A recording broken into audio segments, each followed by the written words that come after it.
I was just telling you about New Balance and the sneaker company, which is based here in Brighton, and they have five factories in New England, including 3 in Maine, and 1 in Brighton, and 1 in Lawrence, Massachusetts. And New Balance is renewing its opposition to the far-reaching Pacific Rim trade deal, TPP, saying the Obama administration reneged on a promise to give the sneaker maker a fair shot at military business if it stopped bad-mouthing the agreement. And so joining us now on the line to explain to us what's going on is Matt Lebretton. He's the Vice President for Public Affairs at New Balance. Thanks for being on the show, Matt. Hey, thanks for having me, Howie. How are you? Very good, very good. Listen, explain to us what's going on here. You guys thought you had a deal with the Obama administration. Is that what it boils down to? We did, and as people on social media have been pointing out, maybe we shouldn't have thought so highly of the administration to think that they would stick to their word on this. But yeah, I was gonna point that out a little later on, that maybe you and Jim Davis were a bit naive. I figured you'd do that, so I wanted to beat you to the punch. I'm sorry, it's not funny. It's not funny if you work New Balance. So tell us what happened. Sure. So for 70 years, whenever there's been a free trade agreement or any type of international agreement related to trade, athletic footwear has been treated separately, differently, especially because it's such a concentrated business here in the United States. And we asked the Obama administration to continue this 70-year treatment of our industry, of our footwear, to make sure that our 1,500 people that are making shoes here would still have jobs going forward. We thought that was a layup. It's been done for a long time. We were wrong. The Obama administration came back to us in private meetings and basically said, we're throwing that all out the window. We're going to get rid of these tariffs in year 1 of this new agreement in some cases, and by year 7 in the rest. Take it or leave it. So we were prepared to leave it, and the administration said, well, how about this? Instead of you going out there and talking about this stuff, we know you're interested in selling shoes to the military. Why don't we make sure we get you a meeting with the Secretary of Defense? Why don't we make sure we let them know just how important this is to you? And, we can't sell shoes for you, but we'll let you make your case. So we were left with a choice where we either, potentially see an agreement that has all the tariffs phased out in day 1 of the agreement for everything we care about. Right. Or take one that we don't really like, but have an opportunity with the military shoe. So we took it, and we remained quiet for a year about it, and it's finally, it's come to a head recently, and we just couldn't take it anymore. Because they weren't giving you a shot. They, as the old saying goes, the door was open, but the mind was closed, or was the door closed too? Yeah, the door was closed too, Howie. I think the parking lot was closed to us. I'll tell you, what really pushed us to the edge here is the Undersecretary of Defense, who we scheduled 3 different meetings with, canceled all 3 meetings the day before. So they were showing no respect to us in our endeavor to keep them to their word. But more importantly, they were disrespecting the 1,500 people that make shoes in our company. And it's really, it's a shame. Now, tell us where. Now, I mentioned there's one plant in Brighton, which is Boston. There's one plant in Lawrence, and then you got 3 in Maine. Where are the plants in Maine? Skowhegan, Norwich Walk in Norway. Okay, so these are places that need jobs. They're in areas where the economy is not booming like it is in other parts of Maine. Well, look at Lawrence, Howie. We're the largest employer in the city of Lawrence. We go away, that city's even more economically depressed than it is today. And in Maine, that entire region where we're at, it really depends on us for their economy. And when we tried explaining this to the Obama administration, they keep talking about how they support domestic manufacturing, how they want to see manufacturing come back to the middle class, and how they're there for, how they really want to do these things for the people, right? And then we give them an opportunity where not only they can save, but strengthen domestic manufacturing in New England and further, and they walk away from it. So it's disappointing. And you started this by saying, explain to me how this happened. I wish I could give you a real explanation. We're speaking to Matt Lebretton. He's the Vice President for Public Affairs at New Balance. So have they reached out to you, the Obama administration, since you have gone public again with these complaints? No one directly from the administration has spoken to us, which isn't a surprise given how they didn't speak to us before either. But there have been some third parties who've reached out, and one of the offers was, if you can sort of stop doing this, maybe pull this back. We'll promise you that the White House will go to action on this right now. And our response was, we're not once again going to be duped by the promise of action in the future. So we're going out no matter what you say at this point. So this TPP is still up for a vote in the Senate, correct? It is. It's up for a vote. And one of the issues here is whether they'll vote for it before November or after November. So what's the status with the four senators from Maine and Massachusetts? I mean, they're mostly very liberal people. Even Susan Collins, the Republican from Maine. Have you reached out to them, or have they reached out to you to try to protect New Balance and the workers? Yeah, the 1,500 workers. We've had conversations with all four of them. Warren and Markey are pretty much against TPP on the get-go, and King and Collins, we mean a lot more in Maine to the state of Maine than we do the state of Massachusetts at points, just because of our size and the relative size of those economies. But King and Collins and have just been fantastic and working with us. As Markey and Warren have been there as well on this issue. So you think the four senators from the two states are going to do the right thing? It looks like anyway. Yeah, I believe they will. Yeah. I think they get it. When these manufacturing jobs go away, if something happened to our 5 factories, these jobs aren't coming back ever. It's gone. Yeah. So I think they get that. And so, what's the average wage, or can you break that out? What the average wage would be in these factories? Yeah, I mean, we pay a really competitive wage. It's much higher than minimum wage. But here's the key to some of this stuff out. Bonuses for every single employee in the company. If our CEO gets a bonus, every factory worker gets a bonus. The benefits are amazing. 401k for folks. There was at times there have been sort of actions to unionize in our factories. The last time that happened, over 90% of our employees voted against it because we treat our people properly and we treat them well. Now, I was looking over the FEC reports, Federal Elections Commission, and New Balance employees have, including people like you and Jim Davis, the owner and CEO. I mean, you guys are donors to the Republican Party in large measure. Do you think that has something to do with the fact that you're getting the runaround from the Obama administration? I'd really hope not. But, in this instance, it's kind of funny because our friends, the people who we support, most of them are against us on this stuff. So it's kind of an inverse proposition. But, I hope there's no level of payback. And if there is, based on the last few days, I'm sure the IRS will be knocking on my door any minute now. Oh, I hadn't even thought of that, but it's certainly that's certainly true. So what percentage of New Balance products are made in the U.S. as opposed to overseas?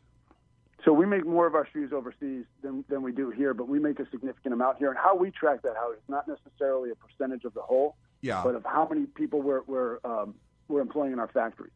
We have almost 1,500 today. That's the highest we've ever had. So our factories are more productive, turning out more good product than we ever have here in our 5 factories in the U.S. And part of what I just said to you is something that people don't understand. We could make more money based on the amount of production we have in Vietnam if these tariffs go away. But it would endanger the ability for these 5 factories to be standalone businesses and continue to operate. So we're looking at this and saying, we don't care. Vietnam, it's already cheap. It's cheaper to bring shoes from Vietnam and ship them here than put them on the shelf in Lawrence than it is to make a shoe in Lawrence and put it next to it. And people have a hard time understanding that, but that's where we are as a company, and we think it's important. So in other words, if TPP went through, New Balance's bottom line would improve, and yet you're still fighting it, and yet you're still fighting it. Absolutely. Wow. I know that's pretty impressive, Matt. Well, thank you, Howie. It's we that all goes back to when every other company left these shores and went overseas. Our owners got in front of our associates and said, "We're keeping these factories open.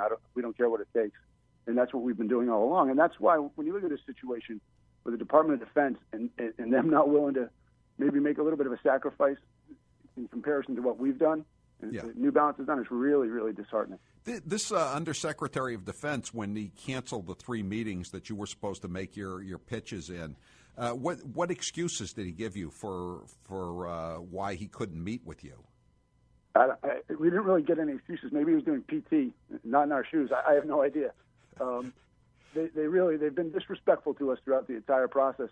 And just recently, I don't know if you saw this, but they put out a statement that said, "Hey, we're not sure we're going to buy the New Balance shoes because We don't think we have durability and quality issues, and it's the most obnoxious thing that I've heard a government official say in a long time, to come out and take a shot at these people that are working in hard jobs day in and day out, who are going and earning their living by making a really quality product, and to have our government come out and say something like that, they owe every one of those 1,500 people an apology. What about Hillary and Bernie Sanders? I mean, these people, they're gonna be in the debate tonight in Brooklyn, and you could have a drinking game for every time they mention working people. And you'd be on your rear end, and by the half hour mark. Where do they stand on this issue?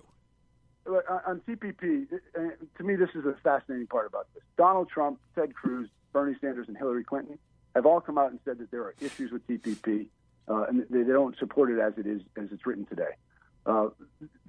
If those four people, they can't agree on what time it is. If the four of them can get together and agree on this, then we know there's a real problem here. And for the administration to sort of bury its head in the sand and just move forward, it's mind-boggling. So I'm hopeful that all four of them will understand our plight and understand that it's not just New Balance, but our 36 suppliers across the country. Thousands of jobs are in the balance on something that was a chip shot for the American for our president to make.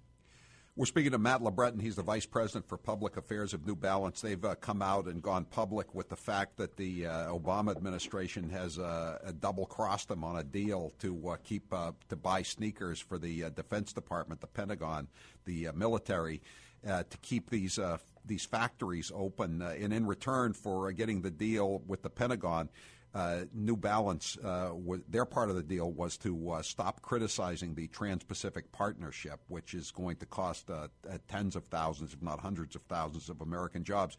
I don't think the House has a vote on this, but what about Representative Bruce Poliquin? Those three factories up in Maine are in his district, and he's a Republican, and I'm going to guess that Jim Davis probably gave him some money or gave some money to some of the House congressional elect Republican committees that supported him when he was elected by a narrow margin in 2014. Where does Poliquin stand? Howie, we didn't support Bruce when he ran. You didn't? We didn't. We didn't support anybody in that race. But I'll tell you that Congressman Poliquin, I've never met a harder working congressman in my life.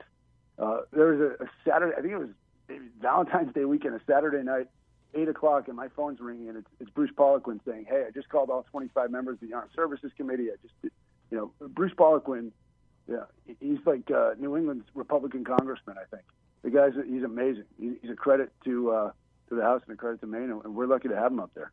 So you have no problems with Poliquin then? He's on the side of the Angels. He's on the side of the workers in Maine on this one.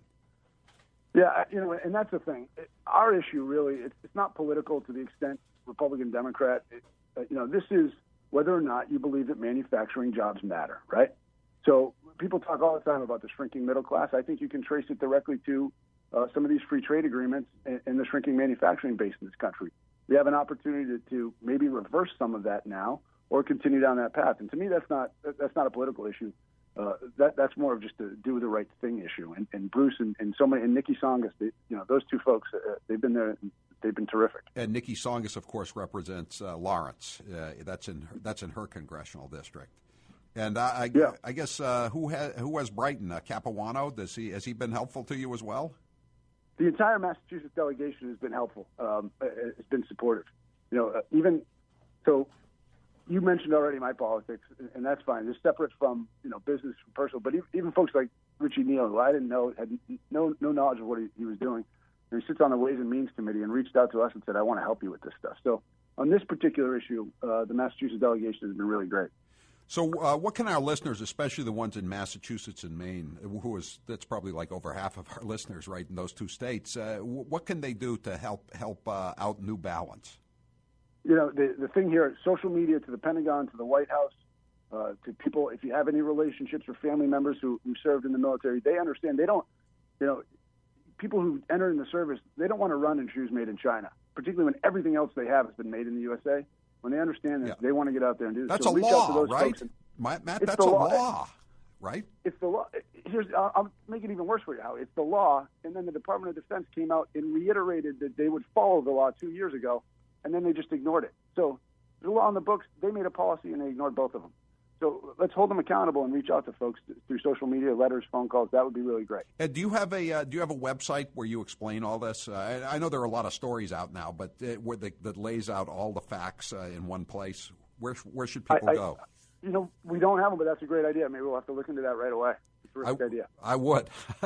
Listen, Matt, good to talk to you again, and give our best to Jim Davis. He's a great guy too, and I liked working in the New Balance building, and I know what a great employer you are because I used to see everybody in the elevator for years, and they were all happy and in a good mood, unlike many other places I've worked, including public buildings like City Hall and the State House. I'll no comment on what I've seen of your former coworkers coming out of the building in Brighton in terms of smiles on their faces. But you guys, you're great. Thank you for having us on, and thanks for spreading the word on this important issue. Hey, thank you. Thanks. That's Matt Lebretton. He's the Vice President of Public Affairs for New Balance. And again, they're getting hosed by the Obama administration. Have we tweeted out some stories on this? We should. We'll tweet out some stories for you and put some on the website, so you can read up on this. It's not unexpected, is it? I mean, given the Obama administration, but it's still pretty outrageous. 1-800-500-4242. I'm Howie Carr.